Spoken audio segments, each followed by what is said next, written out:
ఇవాళ ప్రైవేటీకరణ వల్ల ఎంత నష్టం జరుగుతుందని భారతదేశంలో వల్ల పెద్ద చర్చ జరుగుతుంది. ఇవాళ భారతదేశంలో పెద్ద చర్చ నిన్న తెలుసు మనకి. విమానయాన రంగ సంస్థలో ఏం జరుగుతుందో మనం చూస్తా ఉన్న కళ్ళ కట్టినట్టు ఎదురు కనపడతా ఉంది. ఇవాళ దేశంలో రెండు ప్రభుత్వ విమానయాన సంస్థలు ఇవాళ భారతదేశంలో ప్రతి ప్రయాణికుడిని ఇవాళ భారతదేశంలో ఎవరైతే విమానం ఎక్కే ప్రతి ప్రయాణికుడిని ఇవాళ వాళ్ళు గుత్తాధిపత్యం చేస్తున్నాయి. ప్రభుత్వాలను గుత్తాధిపత్యం చేసుకున్నాయి, ప్రభుత్వాలను గుప్పిట్లో పెట్టుకున్నాయి. మేము చెప్పిన విధానాలనే ప్రభుత్వాలు ఆచరించాలి తప్ప ప్రభుత్వాలు మాకు ఆదేశాలు జారీ చేయకూడదని చెప్పడానికి కళ్ళ కట్టినట్టు నిన్నటినే చూసాం. ఇవాళ ఇండిగో సంస్థ ఇవాళ సుమారు లక్షలాది మంది ఇవాళ ప్రయాణికులు దోచుకోబడ్డారు, లక్షలాది మంది ప్రయాణికులు ఇబ్బందులు పడ్డారు. ఇవాళ ఒకేసారి 10 రోజుల కాలంగా ఇవాళ విమానంలో ప్రయాణించిన వ్యక్తులందరూ కూడా ఇవాళ అందరూ కూడా అనేక ఇబ్బందులు పడుతూ ఇవాళ పడ్డారు. కానీ ఎక్కడా కూడా కేంద్ర ప్రభుత్వం చేతులు ఎత్తేసింది.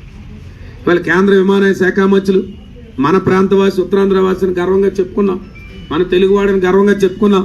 ఇవాళ మన తెలుగువాడు ఈ రకంగా మరి చేతకానితనంగా ఇవాళ మనవాడు ఇంత చేతకాని అయిపోయి ఇవాళ ఇలాంటి పరిస్థితుల్ని ఇవాళ ప్రైవేట్ రంగ సంస్థలు కీలుబొమ్మగా మారడం చాలా విచారకరం, చాలా విచారకరం.